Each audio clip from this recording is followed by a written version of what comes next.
Shabbat Shalom y bienvenidos a esta octava clase de este curso de Torá y de historia que hemos llamado la doctrina del Mesías y que habíamos dejado en pausa mientras pasaba el inicio del ciclo festivo primaveral y hoy es el primer Shabbat de la cuenta del Omer, el primero de 7 Shabbatot que la Escritura nos manda a contar y que podemos, para poder llegar a esa hermosa celebración de Shavuot, festividad principal del ciclo festivo anual, para el cual ya nos estamos preparando. Pero vamos a continuar con la serie La Doctrina del Mesías. ¿Sí? Es el cristianismo de hoy en día el que representa la sana y la verdadera enseñanza del Mesías. Es el judaísmo mishnaico, talmúdico, ortodoxo, hasídico, ultraortodoxo, conservador, etcétera, etcétera, quien representa la doctrina del Mesías. Son los mesiánicos o denominados raíces hebreas los que representan la doctrina del Mesías. ¿Quién tiene la autoridad? Esa es una buena pregunta que sé que con el favor de Adonai, al culminar estas clases, tendremos la respuesta de manera contundente con sus evidencias bíblicas y con sus evidencias históricas. Y hasta este punto, amados, hemos sentado las bases para entender cuál es el movimiento o la enseñanza bíblica que debemos seguir y que podemos resumir en varios puntos, hasta lo que hemos llevado o hasta lo que llevamos hasta este momento. ¿Qué podemos resumir? ¿Qué podemos tener en cuenta? Primero, que la doctrina del Mesías, su enseñanza se conoce como judaísmo netzarita o judaísmo nazareno, y que fue una secta del judaísmo que se creó alrededor de la figura de su majestad Yahoshua Hamashiach, alrededor de su enseñanza, de su vida. ¿Sí? Otro punto importante, que nuestro Mesías nunca creó algo llamado cristianismo. Otro punto, que el judaísmo netzarita es la interpretación de la Torá en el sentido más bíblico, en el punto más bíblico que existe hasta nuestros días, más bíblico que el judaísmo moderno, más bíblico que el cristianismo. También dijimos que la doctrina del Mesías proviene primero de nuestro Padre, del Eterno, Adonai Yahweh Sebaot, que le dio a Moshe, que transmitió después a Yahoshua y Caleb, y luego que pasó a los jueces, de allí a los profetas, y que su máxima expresión es la enseñanza y vida de nuestro Mesías Yahoshua, la Torá hecha carne. También hablamos que nuestro Mesías, después de su partida y ocultamiento temporal, no nos dejó un sistema de sucesión, sino un extraordinario legado. Y que vamos a ver esa lista de estos ilustres líderes que ocuparon la silla del Mesías en la dinastía netzarita. Hoy quiero hacer una aclaración partiendo de esos informes que tenemos en los escritos nazarenos, que se hace evidente que la Corte de Justicia o Bet Din Netzarita tuvo dos sillas, es decir, dos sistemas de autoridad que conformaban el liderazgo de la cátedra Netzarita. El primero, una silla para los judíos y una silla para los de origen gentil. Eso está claramente definido.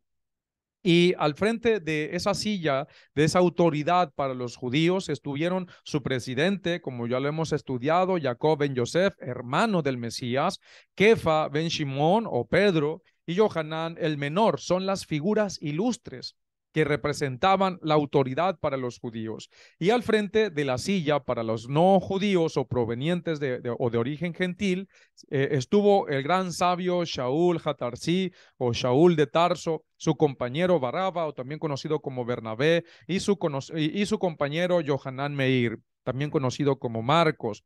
Fueron los tres fundamentales, si se puede decir, que estuvieron en el liderazgo con Shaul para los gentiles.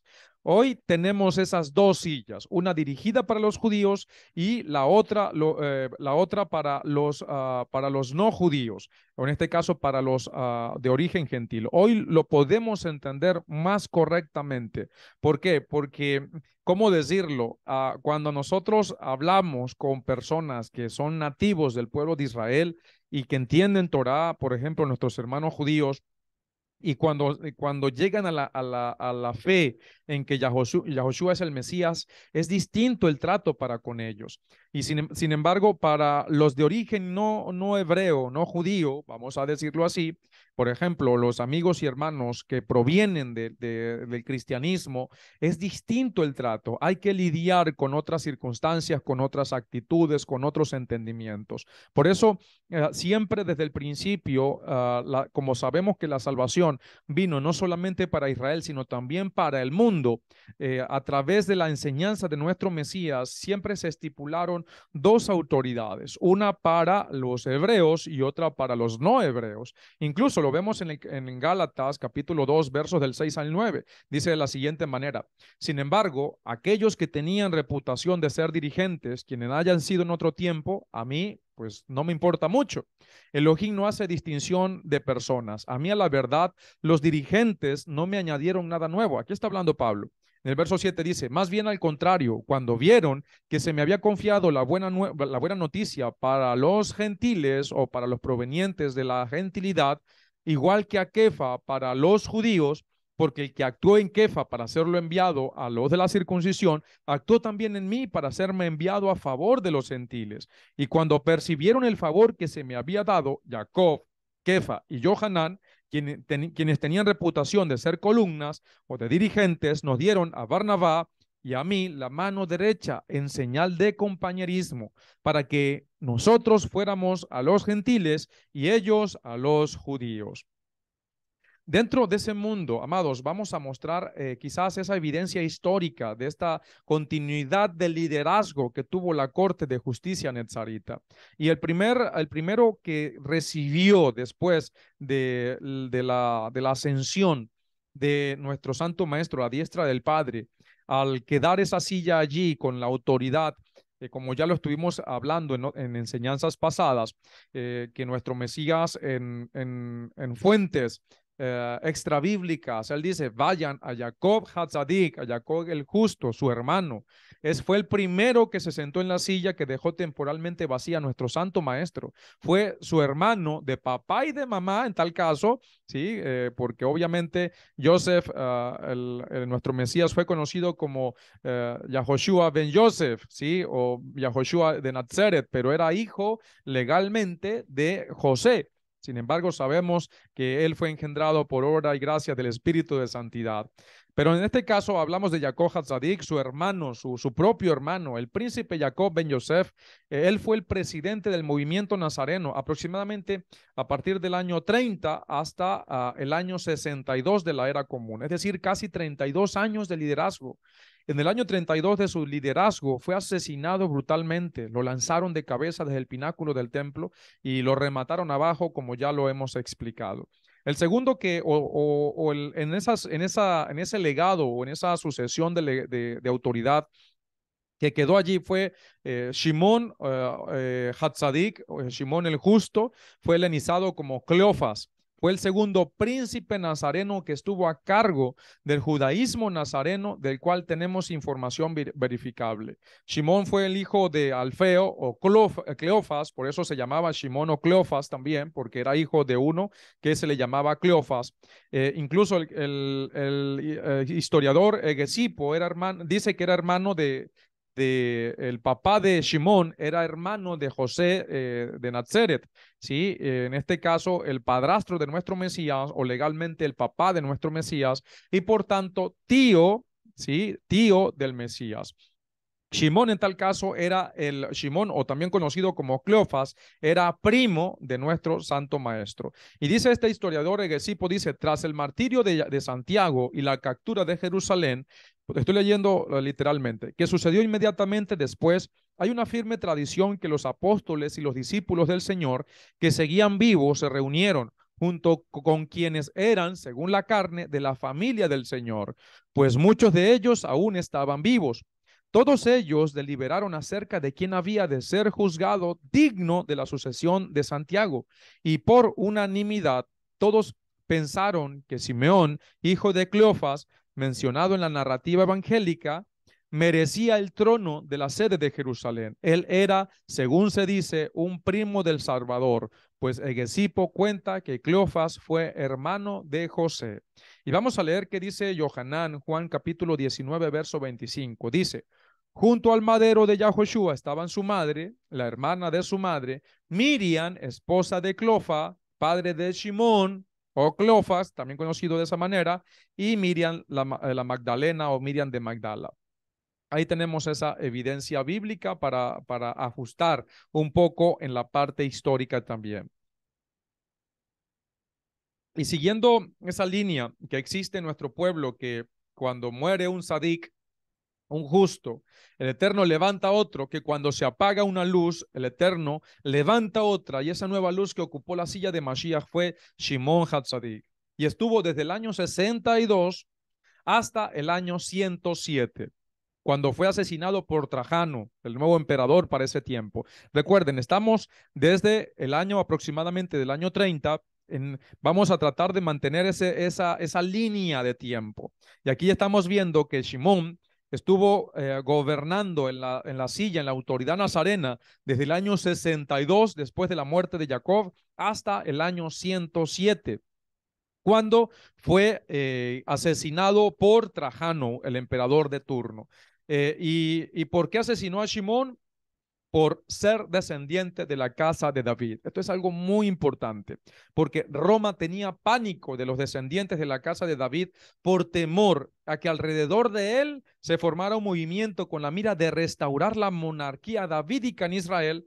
¿Y qué hizo Shimón? Gobernó por más de 40 años de servicio frente al judaísmo nazareno. A partir del año 62 en adelante, amados, cuando está Shimón allí, ¿sí? Recuerden, aún hasta después de la destrucción de Jerusalén en el año 70. Es decir, que Shimón Hatzadik fue el que estuvo liderando a la secta judía nazarena cuando el templo fue destruido, cuando las esperanzas de Israel fueron opacadas por el imperio romano. Los romanos, a partir de ese tiempo, del año 62 en adelante, se volvieron cazadores de brujas contra todo judío que tuviera específicamente una relación biológica con la casa de David. Lo veían totalmente como una amenaza.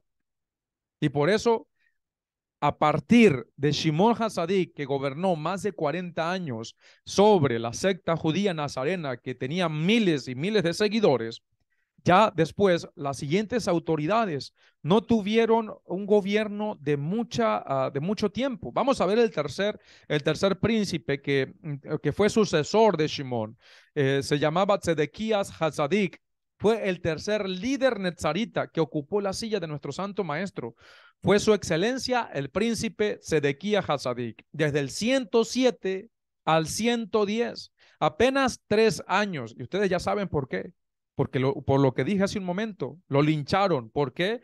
Porque tenía descendencia o linaje de la casa de David. El cuarto fue Zecaria Hazadik, del 110 al 113, 3 años solamente. Y ya ustedes se imaginan la razón por la que le eliminaron, porque era una amenaza por su vínculo biológico con la casa de David y por toda la autoridad que tenía sobre miles y miles de judíos. El quinto príncipe o el quinto que estuvo en esa sucesión fue Tobías Hazadik, del 113 al 115, 2 años solamente. El sexto fue Benjamín Hazadik, del 115 al 117, 2 años solamente. Después vino Johanán Hazadik como el séptimo príncipe en sucesión, del 117 al 119, 2 años solamente. Después vino en la octava sucesión Matillahu Hatzadik, del 119 al 121. Después vino Pérez Hatzadik, a quien Eusebio, este historiador en su historia eclesiástica, le llama Felipe, que gobernó desde el 121 al 123. 2 años también. El décimo fue Shanaham Hatzadik, del 123 al 125. El onceavo fue Sedecaria Hazadik, del 125 al 127.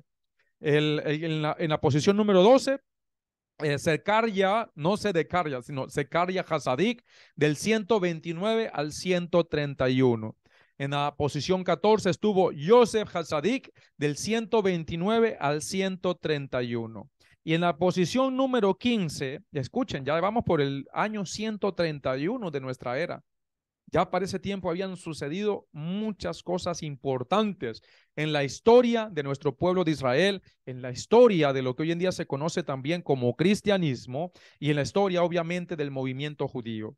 Y en la posición número 15 tenemos a Yehudá Hatzadik.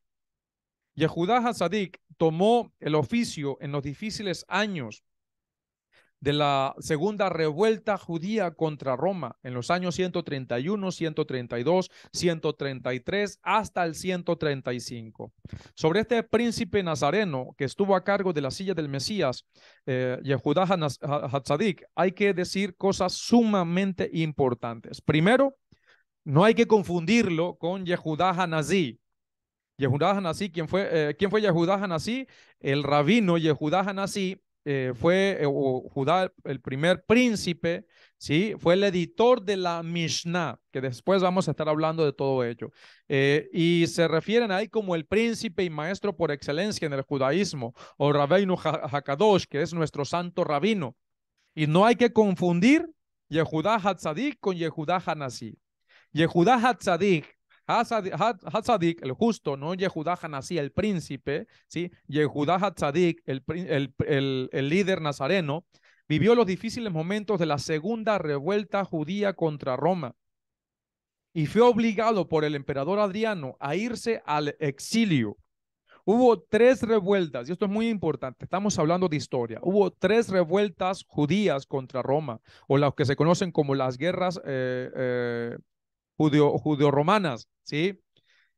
Hubo 3 revueltas judías contra Roma en los 2 primeros siglos de nuestra era. La primera guerra judeo-romana, también llamada la Gran Revuelta Judía, ¿sí? Hamer Hagadol, fue la primera de las 3 principales rebeliones de los judíos de la provincia de Judea contra el Imperio Romano. Y tuvo lugar entre los años 66 y 73. Recuerden, ¿cuándo se destruyó el templo? En el año 70. Ya desde el año 66 estuvo la primera revuelta judía, cuando estaba en la silla del Mesías, gobernando la secta de los nazarenos, Shimon Hatzadik, conocido como Cleofas. La segunda revuelta judía contra Roma fue la guerra de Quitos, desde el año 115 al 117. Y en ese momento estuvo en la silla del Mesías Benjamín Hatzadik. Y la tercera rebelión, ¿sí? Que fue conocida como la de Bar Kokhba, que fue del año 132 al 135 y que estuvo allí Yehudá Hatzadik, y este príncipe o jefe del judaísmo nazareno para esta época tuvo que salir de Jerusalén por los romanos, por causa de los romanos, y pasar a la clandestinidad. Este príncipe nazareno, jefe del movimiento nazareno, para esta época fue el que tomó la decisión de separarse completamente del judaísmo tradicional que había en aquellos días por un hecho trascendental, que el rabí Akiva, un rabino legendario del judaísmo moderno, el rabino Akiva, nombró a Shimon Bar Koshiva. Recuerden, ya para este tiempo ya se había creado un judaísmo diferente al de los tiempos de nuestro Mesías. ¿Sí? Un judaísmo, no judaísmo nazareno, sino un judaísmo farisaico diferente al de los tiempos de nuestro Mesías. El rabí Akiva nombró a Shimon Bar Koshiva, que era el comandante del ejército judío, que dirigió la segunda revuelta judía contra Roma en los días de Adriano, en el año 132 al 135. El rabino Akiva lo nombró el Mesías. Cuando Yehudá Hatzadik, jefe del judaísmo nazareno, oyó esto, dijo: definitivamente nosotros no podemos estar aquí, porque nosotros tenemos un Mesías que no puede ser negociado, que es Yahoshua o Yeshua. Lo que causó la separación definitiva, ya venían divisiones o separaciones entre el judaísmo de Yohanan ben Zakkai, creado por Yohanan ben Zakkai, que no es el judaísmo bíblico, versus el judaísmo nazareno. Ya habían separaciones, ya habían ciertas divisiones. que la vamos a estar ampliando posteriormente para poder definir bien esas autoridades a las cuales debemos seguir y por qué no seguimos completamente la autoridad del judaísmo ortodoxo, sino que nosotros nos mantenemos apegados a la autoridad de la línea de sucesión del judaísmo nazareno. ¿Sí? ¿Qué hizo este príncipe nazareno, Yehudá Hatzadik? No podemos mantenernos aliados al judaísmo gilelita, al judaísmo aquivano, al judaísmo creado por Yohanan ben Zakkai. No podemos seguir aquí. ¿Por qué? Porque nosotros tenemos un Mesías y ese Mesías no puede ser negociado. Este Mesías no puede, no aceptamos a Shimon Bar Koshiva o a Shimon Bar Kochva como el Mesías, porque él es un falso Mesías. Nosotros tenemos un Mesías y es Yahoshua Minazaret, Yahoshua de Nazaret. Lo que causa la separación es el nombramiento de Simón Bar Koshiva como el Mesías de Israel que hizo el Rabí Akiva. Es decir, el judaísmo nazareno bajo la dirección del príncipe. Primero, recuerden, allá atrás, Shimon Hatzadik, allá en el año de la destrucción del templo, y el judaísmo fariseo, bajo la dirección de Yohanan ben Zakkai, el que pactó con Roma para lograr su sobrevivencia, es lo que está en juego muchas décadas después, aquí en el año 131 al 135. ¿Por qué? Porque desde que sucede la destrucción del templo, obviamente se crea un judaísmo. El judaísmo nazareno sigue igual, y ya vamos por qué sigue igual. Pero ahora el judaísmo farisaico, el judaísmo gilelita, ahora es reemplazado o transformado en un nuevo judaísmo por Yohanan ben Zakkai ya en el año 70, cuando se destruye el templo. El judaísmo fue una interpretación específica de la manera como se tiene que vivir la fe hebrea. El judaísmo nazareno ahora lo interpreta en la presencia del Mesías, en la persona de Yahoshua Hamashiach, pero ahora, después del año 70, sin templo, sin sacrificios, con la mira de restaurar la casa de David, una vez que llegara el momento elegido por la sabiduría divina. ¿Qué hace el judaísmo nazareno? Se basa en la persona de Yahoshua, nuestro Mesías. No tuvimos ningún problema para seguir guardando la Torá sin violentar sus principios. El otro judaísmo que sobrevive a la experiencia de la destrucción de Jerusalén y que podemos identificar como el judaísmo de Gilel o Gilelita, fue una interpretación específica de cómo el judío sobrevive ahora sin templo, sin sacrificio, sin sacerdotes y sin Mesías, porque no aceptaron que Yahoshua fuera el Mesías, sino el otro que lo nombraron su supuesto Mesías, a Shimon Bar Koshiva, que ya lo mencionamos. Estas dos corrientes judías tuvieron que sobrevivir post destrucción del templo, post destrucción de Jerusalén. El judaísmo nazareno sobrevive gracias a que sus líderes, los príncipes nazarenos, pudieron reinterpretarlo con nuestro Mesías, estando allí presente y colocándolo a él como una fuente segura de expiación. ¿Y cómo pudo sobrevivir a la tragedia de ese desastre nacional el judaísmo tradicional de Gilel? Sobrevivió gracias, vamos a decirlo así, a que sus líderes crearon un nuevo judaísmo, reinterpretando lo del el judaísmo que había en aquellos días para que pudiera ser funcional sin templo, ¿sí? Sin templo, sin sacrificios, explicando que ahora el arrepentimiento, la oración y las buenas obras reemplazan a los sacrificios del templo, y los nuevos líderes de su movimiento, es decir, los rabinos, ahora reemplazan a los sacerdotes. Lo mismo que hace los pastores evangélicos, que dicen que ahora ellos son los que reemplazan a los levitas. Y fue en esas difíciles condiciones que llegamos a los difíciles años del 132 al 135, cuando todos estos hechos ocurren y tanto los líderes nazarenos como los rabinos fariseos fueron asesinados o tuvieron que irse al exilio, a la clandestinidad, como personas no gratas para el imperio. Recordemos que fue en esta época cuando el emperador Adriano, recuerden, el año 135, declaró el judaísmo ilegal en el imperio. tanto el judaísmo rabínico como el judaísmo farisaico, como el judaísmo nazareno, el que fuera descubierto enseñando Torah, armando un estudio de la palabra de Torah, corría peligro de muerte, eran asesinados. El deseo del emperador Adriano era eliminar todo vestigio de judaísmo, toda posibilidad de reconstrucción de Jerusalén, toda posibilidad de reconstrucción del templo, del Estado de Israel.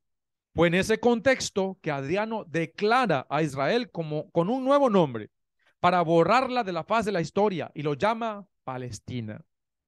De tal manera que ahora, borrando a Israel del mapa de forma legal, con todos sus documentos, ningún judío pudiera nunca más reclamar esa tierra porque ya no era Israel, sino que era Palestina, era otra tierra. Se eliminó la provincia de Judea, redefiniéndose sus límites y creando la de Siria-Palestina, una manera de intentar que se olvidara la estancia semita en la zona, cambiando su nombre por el de los filisteos, antiguos enemigos de los hebreos.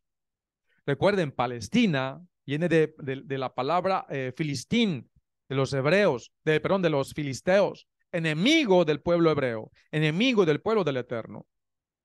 Y a Jerusalén le colocó a Elia Capitalina en honor de los dioses griegos.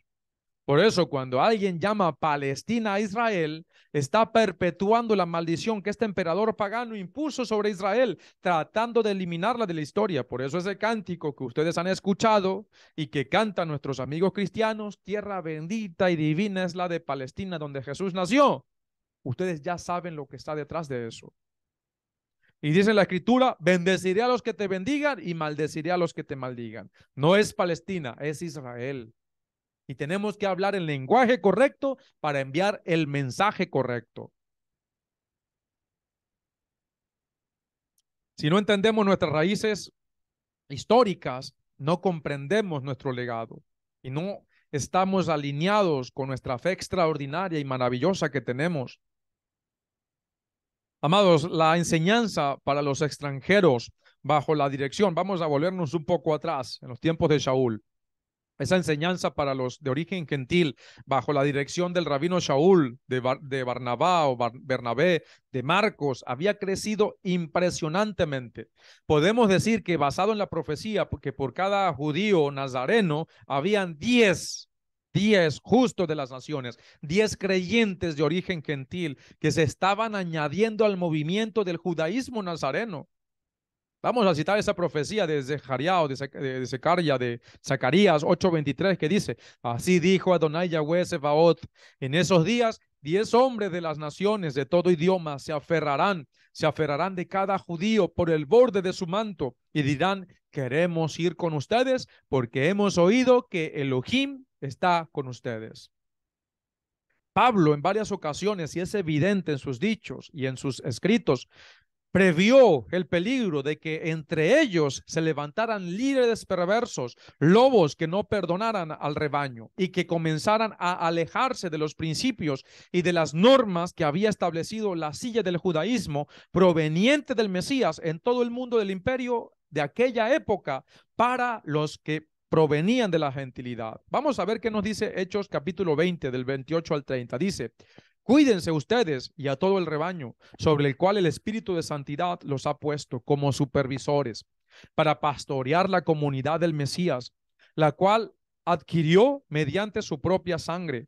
Porque yo sé que después de mi partida entrarán en medio de ustedes lobos feroces que no le perdonarán la vida al rebaño. Y de entre ustedes mismos se levantarán hombres que hablarán cosas perversas para descarriar a los discípulos tras ellos. Amados, para este tiempo ya habían pasado 30 años de la partida de nuestro santo maestro y el rabino Shaul nos dice en los escritos nazarenos, en una reunión con los líderes no judíos de Asia Menor, les había advertido el peligro que corrían si se desviaban de su raíz hebrea y les advirtió del peligro que había de que se hablara y se enseñara a otro Mesías, del peligro que había y que se enseñara de otra palabra de redención, del peligro que había de dejarse llevar por otro brillo, por otro espíritu. Y esto significa que ya para Los días de Shaul, de Pablo, se estaban dando interpretaciones del Mesías, se estaban dando enseñanzas de nuestro Mesías y se estaban dando versiones de su fuente de autoridad que estaban desviándose del judaísmo proclamado por el maestro Shaul de Tarso y de sus estudiantes. Y en efecto, amados, así sucedió. Los creyentes de origen gentil, una gran multitud, en estos días difíciles desde la segunda revuelta judía contra Roma, en el año 132 al 135 aproximadamente, ya para ese tiempo ya se habían divorciado de sus raíces hebreas para no tener nada que ver con los judíos. Y de esa forma, entre otras cosas, evitar confrontaciones mortales con Roma. Los líderes nazarenos, los judíos nazarenos estaban perseguidos, unos asesinados, otros escondidos, la mayoría en la clandestinidad. Y por su parte ahora, esta línea de pensamiento que podemos llamar el protocristianismo estaba siendo acusado por Roma de ser judíos. Estaban corriendo el mismo peligro. ¿Por qué? Porque para efectos de Roma estos también eran judíos, porque guardaban los mandamientos, guardaban el Shabbat, comían kosher, guardaban todo lo que los judíos hacían. Pero ya para este tiempo, ya se habían divorciado de sus raíces hebreas. Entonces, los líderes cristianos, ya los podemos llamar de esta manera para ese tiempo, desarrollaron una política de sobrevivencia, desconectarse de los judíos, negar toda raíz hebrea, toda raíz judía, para no ser confundidos con los judíos. Y aprovechando lo que estaba sucediendo en ese momento histórico, hicieron una tremenda movida que cambió la historia. Desjudaizaron al Mesías, ¿sí? Por eso ustedes a veces le pueden decir a un cristiano y a un católico le dicen, es que el Mesías es judío. No, él fue judío, pero ya no es judío. Incluso hay algunos que dicen, ahora es cristiano. Pero ¿qué hicieron estos líderes? Desjudaizaron al Mesías, le quitaron su identidad hebrea, su identidad judía. Y tomando ventaja del hecho de que los líderes del movimiento judío nazareno estaban en la clandestinidad debido a esas persecuciones, a los asesinatos, nombraron por primera vez en la historia a un no judío como líder de ese movimiento, de esa silla. En otras palabras, al no estar físicamente presente, las autoridades nazarenas nombraron a un gentil como un nuevo líder de ese movimiento. La silla nazarena había quedado vacía por esta ola de asesinatos, de asaltos, de persecuciones de los romanos contra los judíos, como ya lo hemos explicado. El movimiento cristiano, entonces, al notar que el judaísmo nazareno había sido prácticamente eliminado, se reagrupan y deciden nombrar a un nuevo obispo y usan un término que ya no es hebreo, un obispo, como cabeza de su organización. Fue el famoso obispo Marcos. Mientras esto está pasando en la parte política del Estado, de cosas que están sucediendo allí, el emperador Adriano tomó medidas excepcionales. Él tenía temor de que surgiera algún judío descendiente de David y le creara otro dolor de cabeza. Y entonces, para evitar toda posibilidad, la más mínima posibilidad del resurgimiento de la dinastía davídica, el emperador Adriano ordenó arar Jerusalén, cambiar el nombre de la ciudad y como dije hace rato, perdón, cambiar el nombre de la tierra a la tierra de Israel, cerrando toda posibilidad legal que se levantara algún descendiente de David, nazareno o cualquier otro descendiente de David y que pudiera reclamar el trono de Jerusalén y establecer la monarquía a la tierra de Israel. Marcos, así a la par, de ahora en adelante, va a recibir el título de obispo, que casualmente lo confunden con Marcos el evangelista y que fue el que en la leyenda católica se enseña que él fue el que escribió el evangelio. Y ese Marcos es el padre de lo que hoy en día conocemos como el papado romano.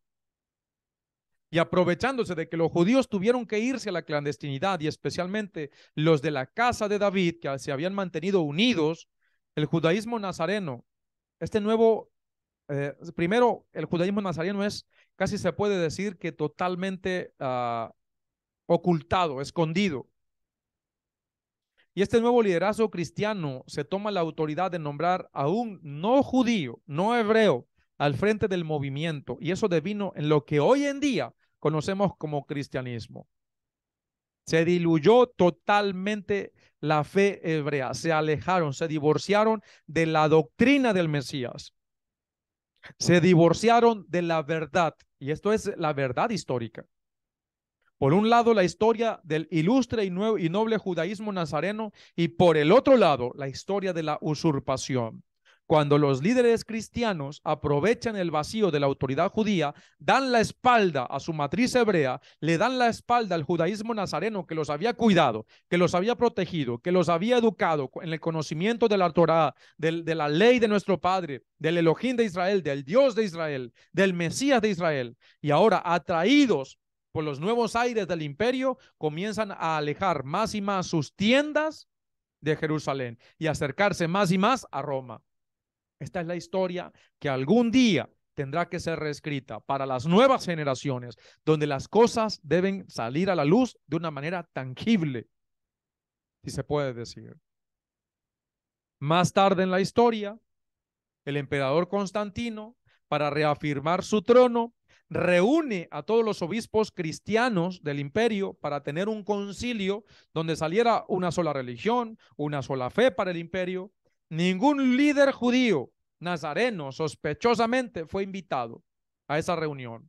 Y por votación y bajo la supervisión imperial, los obispos votan por llamar a Jesús su nuevo Dios, cosa que hoy perdura aún hasta en los supuestos movimientos de raíces hebreas. El domingo como su nuevo día de adoración y a la iglesia el nuevo pueblo escogido. Ese era el año 325 de la era común en el famoso concilio de Nicea. La consumación de la usurpación. Y desde entonces todos los secretos, los escritos hebreos, ¿sí? Comienzan a ser manipulados, reeditados, para que esté en línea con la nueva teología, el nuevo pueblo escogido supuestamente, y por consideraciones teológicas se comienza la campaña de esconder la verdad, de esconder la verdadera identidad de nuestro Mesías. La verdad de su misión, la verdad de su identidad, la verdad del judaísmo nazareno. Se le prohíbe a los cristianos tocar nada que fuera judío. Se cambia el calendario, se cambian los días de adoración, se cambian las festividades, se quitan toda fiesta hebrea y se añaden fiestas paganas como Navidad, inicio de año romano, etcétera, etcétera, la Saturnalia, todas estas cosas. Todo se cambia. Y en una carta que escribió el propio Constantino, de lo cual hay evidencia histórica y que incluso en las enseñanzas que estuvimos hablando de las raíces hebreas de la fe, la leímos en gran parte, él da la razón por la cual se establecen esos cambios. Y la razón es esta, para no tener nada compartido con esa chusma de judíos. Incluso tuvieron el atrevimiento de nombrar a los nazarenos, a los judíos nazarenos, herejes, porque guardaban la Torá, porque guardaban el Shabbat, porque no andaban comiendo puerquito, y todo lo que es distintivo de la bendita Torá. La usurpación, la negación de la verdad histórica y del cambio de lo que nosotros conocemos bíblicamente como judaísmo nazareno es parte o un rastro de lo que hoy en día nosotros podemos enseñar de las bases históricas que tenemos para demostrar que la doctrina del Mesías tiene un fundamento y que vamos a estar hablando posteriormente acerca de cómo el cristianismo, porque acá hicimos solamente un resumen, de cómo el cristianismo históricamente cambia, muta y se aleja completamente de lo que fue su raíz, de lo que fue las raíces hebreas de su fe. Lamentablemente hay personas que no quieren entender. La mayoría de nuestros amigos y hermanos cristianos muchas veces se adjudican una verdad a medias porque sienten cosas, porque perciben cosas. Pero resulta y pasa que cuando nosotros entendemos que las verdades bíblicas se basan no en sentir, sino en la verdad de la palabra, allí nosotros podemos distinguir fehacientemente que la palabra de nuestro Padre Celestial tiene que ver con su escritura, tiene que ver con estas evidencias que nos muestran el camino, que nos reflejan esa gran verdad, que nos ayudan a distinguir realmente a través de la historia, a través de los principios bíblicos, a limpiar la verdad escritural, lo que realmente sucedió en la historia, por toda esa mentira o por aquello que casi parece verdad.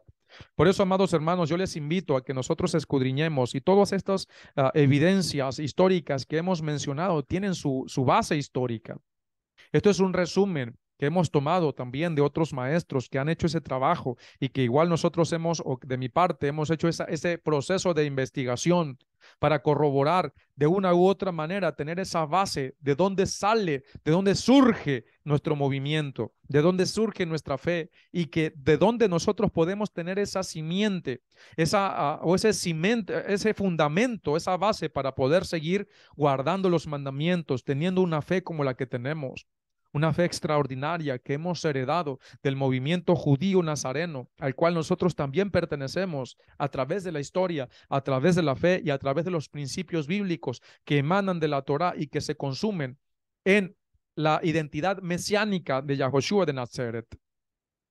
Amados, yo les invito a que se preparen para las siguientes clases, donde vamos a estar estudiando un poco más acerca de la historia, de la autoridad y de cómo nosotros debemos reflejar y entender esa autoridad, cómo nosotros debemos seguir manteniéndonos firmes y entendiendo qué línea de pensamiento debemos seguir, qué línea de entendimiento y de interpretación de la palabra debemos seguir. Que esto no se trata de ser cristiano o de ser judío, esto se trata de seguir la verdad, de tener la autoridad provista por las escrituras y por sobre todas las cosas que esté alineada a la autoridad de nuestro santo maestro Yahoshua de Nazaret. Y amados hermanos y amigos que me ven y me escuchan, si ustedes están de acuerdo con nuestra causa, yo les invito a que por favor oren por nosotros. También les invito a que ustedes pidan al Eterno para que este ministerio siga creciendo y que estas enseñanzas puedan llegar a oídos y a corazones dispuestos a seguir la verdad y a escudriñar fehacientemente la bendita palabra. Compartan estas enseñanzas, denle like, suscríbanse al canal, hagan su comentario que nosotros queremos ver que están estudiando, repasando estas enseñanzas. Compártanlas, es muy importante que ustedes las compartan, perdón. Posteriormente, ya estamos a punto de abrir las inscripciones en nuestra website www.fortalezads.net, donde allí ustedes van a poder realizar ese registro y van a poder incluirse para poder presentar las pruebas de cada enseñanza y que al final de este curso, de esta serie de enseñanzas, puedan obtener su certificado, donde ustedes van a poder tener ese símbolo de su esfuerzo, de su entendimiento, de que han podido alcanzar este logro de entender de dónde proviene la doctrina del Mesías. También yo les invito, por favor, a que nos ayuden y nos apoyen con sus ofrendas, sus diezmos voluntarios, porque es muy necesaria para nosotros esa parte económica con la cual nosotros podamos seguir llevando esta buena nueva de salvación, porque todo tiene su trabajo, todo tiene su esfuerzo, todo tiene su tiempo. Y sabemos que no estamos en tiempos buenos, sino en tiempos difíciles que ameritan el apoyo de los unos para con los otros. Y recuerden que también ese apoyo va a ser llegado a través de nosotros, para los menos privilegiados, para aquellos que también tienen esas necesidades de sustento, de provisión para poder lidiar con enfermedades, primero para los del pueblo y después también para los demás. Por eso, mis amados hermanos y amigos que me escuchan, les invito a que nos ayuden, a que envíen sus ofrendas, sus diezmos voluntarios, sus donativos, para que de una u otra manera podamos seguir llevando esa voz de alerta, de ayuda y de anunciar a las ovejas perdidas de la casa de Israel: salid en medio de ella, pueblo mío, para que no sean partícipes del castigo, de las plagas que vienen sobre la gran ramera y sus hijas por todas las abominaciones que han hecho y de la cual todavía muchos todavía están sujetos sin darse cuenta. Y por eso estamos haciendo estas enseñanzas, para que entiendan que no solamente es sentir, sino también vivir la verdad y alejarnos lo más que podamos de las tiendas de la gran ramera y de sus hijas, alejarnos lo más que podamos de Roma, para que realmente podamos estar alineados a la doctrina del Mesías. Que el Eterno, que es bueno, les conceda una semana de mucha bendición. Feliz cuenta del Omer, camino a Shavuot. Shalom Ubrajot, paz y bendiciones.